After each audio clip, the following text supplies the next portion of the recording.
there, my name is Dianne Blick, and I want to welcome you to Essentials with Dianne. This is our educational series that we provide to buyers and sellers who are in a real estate transaction, and our goal is to make you the savviest buyers and sellers in town so that you're the ones winning the deals. I'm here today with Chad Graber. Chad is an appraiser, and thank you so much for being here. Chad, tell us your company name. Appraisal Service of Mid-Kansas. Wonderful. And so you are frequently called in, an appraiser is always called in to provide an appraisal when there is a loan.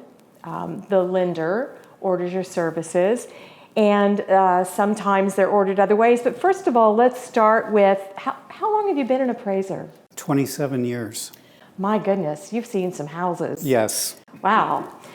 I did not know that. Sometimes I learn something, and I just learned that.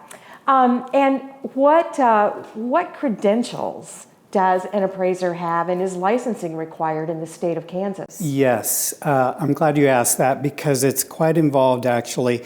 To become certified as an appraiser with the state, a college degree is required, either associate's degree or bachelor's, depending on the level of licensing that a person is attempting to obtain. And then a classroom education is required, which includes a curriculum of 10 to 12 classes, most of which are a week long in length. And then once the classroom education is completed, then there is an experience requirement. So someone basically, to obtain the experience requirement, has to apprentice under someone who is already certified as an appraiser for a period of 1 to 2 years and complete 250 to 275 appraisals to submit in an experience log. And are those submitted to the American Institute of Real Estate Appraisers under the National Association of Realtors? No, they're submitted to this state Real Estate Appraisal Board. I see. Well, then how does the Appraisal Institute come into the picture? The Appraisal Institute is a trade society which offers designations for appraisers, as well as offers some education, both qualifying education and continuing education. I probably never told you this. My first job when I got out of the Air Force in 1979, I worked for the American Institute of Real Estate Appraisers on Michigan Avenue in Chicago. Yeah? Which is now the Appraisal Institute. Yes. Yes. Yes. Mm-hmm. Yeah, that was a long time ago. Yes, yes, it was. More than 27 years ago. Okay. Oh, my goodness. But I just worked for the trade association. I didn't do appraisals, of course. So, so typically, in a real estate transaction, you're hired by the lender. Yes. How do they select you? They have strict guidelines or requirements that they have to follow to place appraisal orders with appraisers. Some of them are a random rotation. Yes. Some of them are like a pool that's an appraiser is randomly selected. So that's... Yeah, so I think the point is that if you're buying a house, your lender cannot just call up their favorite local lender, that there is an entire process, just like the education and the criteria to be an appraiser is quite extensive. There's also a process to be selected as the appraiser for a property. And that's part of what makes the guidelines, I think, so stringent and an appraisal of real value. Do you ever, in addition to for doing appraisals for banks, what other types, when else are you called to do an appraisal? Yeah, probably work for lenders is about 95% of the assignments I perform. However, I often do assignments for individuals as well, or companies for reasons such as divorce, estates, trusts, things of that nature. Gotcha. So if somebody wants to know the appraised value of their property, they can find you and just request directly that you would come and do an appraisal for them. Mm-hmm. Okay. So what does an appraisal entail? What do you look at and how do you compare it? Okay. So an appraisal as defined is an analysis of the market for properties comparable to the subject property. So my process is when an order comes into my office, I will then begin some of the groundwork, such as researching to see what other homes have sold in the neighborhood that the subject property might be located in. Then obviously I'll be scheduling an appointment to go out to view the property. The time that I'm at a property is relatively short, surprisingly. It's one of the shortest steps of the whole process, and usually ranges from between 30 minutes to an hour depending on the size of the house. Then after I leave the property, my next step is to drive around and take pictures of properties in the neighborhood that sold that may potentially be comparable sales for the subject property that I'm appraising. Then back at the office, I take a closer, more detailed look at all the properties that sold, see how many square feet they each have in relation to the subject property, how many bedrooms, bathrooms, garages, what size of site, do they have a basement, amenities such as fireplaces, pools, decks, patios, fences, so on and so forth. And then two, I'm also taking a really close detailed look at the condition of the subject property as it relates to the properties that have sold. For example, we're in a beautiful home here, you're listing here, that's had a very beautifully remodeled kitchen. So if I were to do an appraisal on this house, I would make sure to select comparable sales that were similar condition with similar updating and remodeling to what this house has here. And the way I'm able to perform that analysis is by being a member of the multi-list, like you are. I'm able to pull up the listings of all the properties that sold, view the interior photographs, carefully read through the listing commentary that often describes major updating and remodeling, because that's so often a selling point. And even reach out to the agents involved in the transaction should I need more detailed information to accurately assess the condition. So this is a beautiful home, and thank you for noticing that. So if you were to comp this home, this one has a beautifully updated kitchen, it has a pool, it has a basement, it has a huge owner's ensuite, and a 2-car garage. So if you were comping this out and you found another property in the neighborhood that had everything but the pool, you have a way to plus and minus those to balance them out, right? Yeah. So one of the guidelines we are required as appraisers to work within is to make sure all components and all features of the subject property we are appraising are bracketed.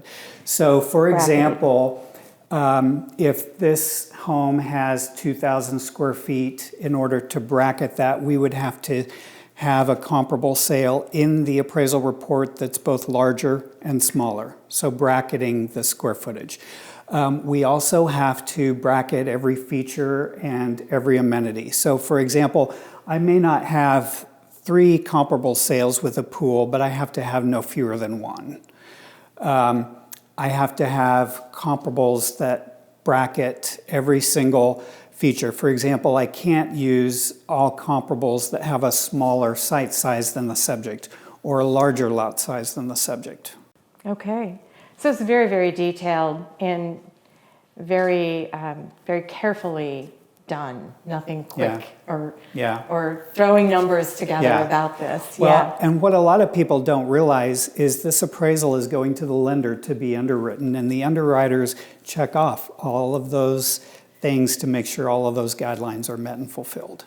They do, and essentially the reason that a lender wants an appraisal is it protects the lender and it protects the buyer to make sure that the value of the property is truly there. Yeah. Should there be a default, they want to make sure that their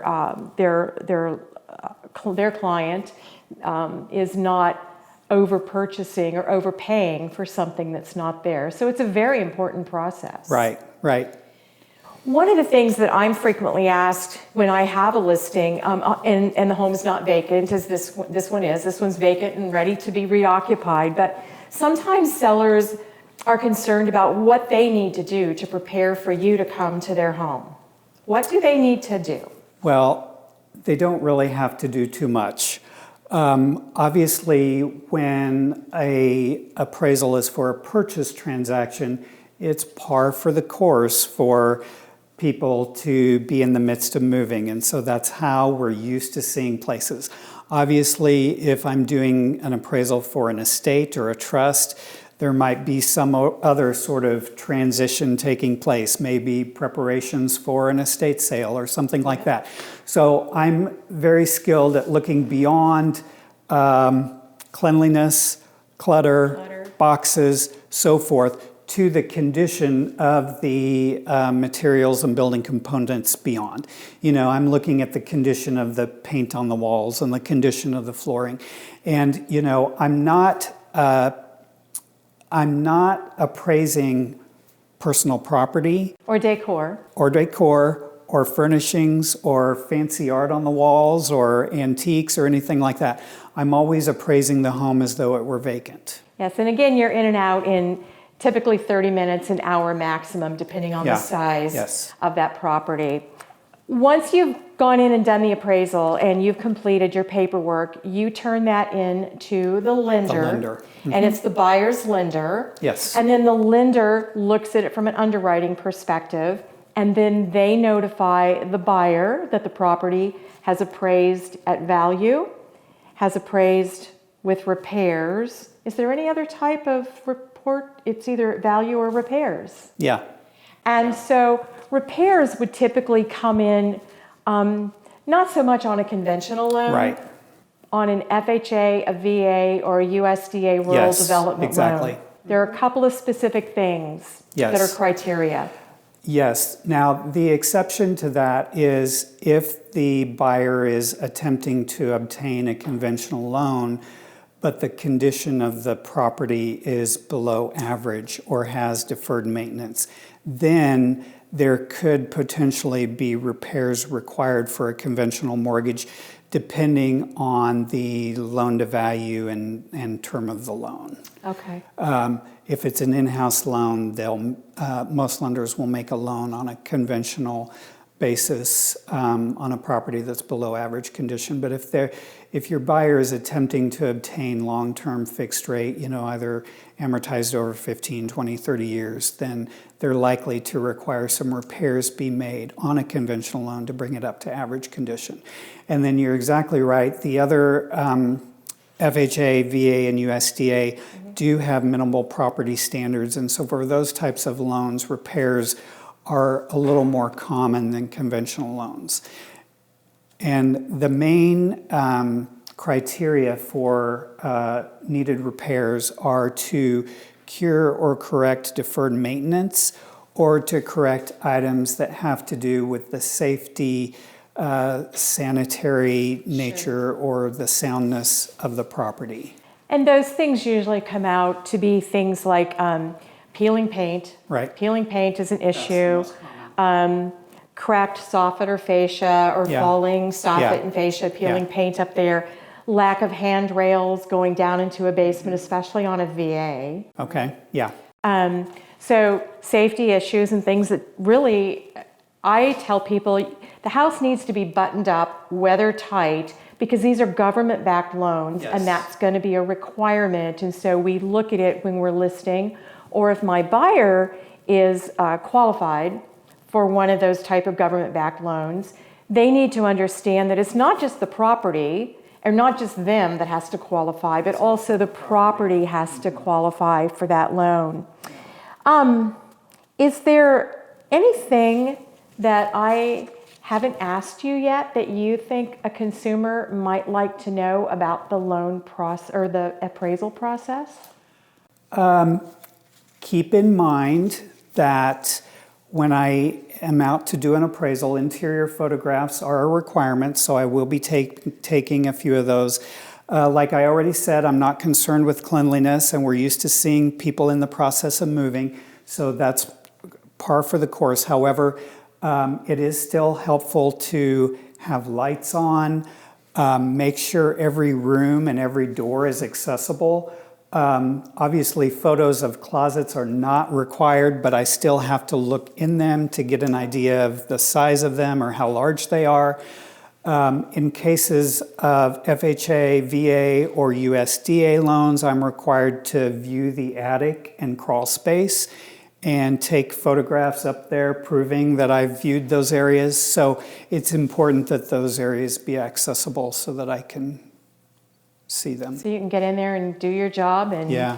get the report turned in so we Yeah. can keep the process moving Right. along, right? Well, I really admire and respect the work that you do as an appraiser. It's very in-depth.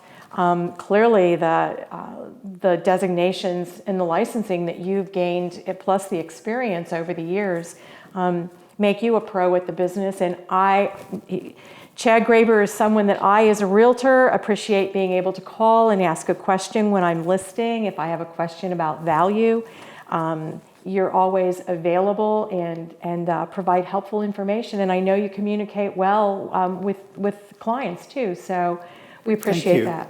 Thank you. Thank you. Well, and thank you too for making time available today to be part of my Essentials program. Absolutely. I think you're helping make our buyers and sellers savvy, and that's our end goal. So thanks Great. so much. Yeah, call me anytime. All right. Well, thanks.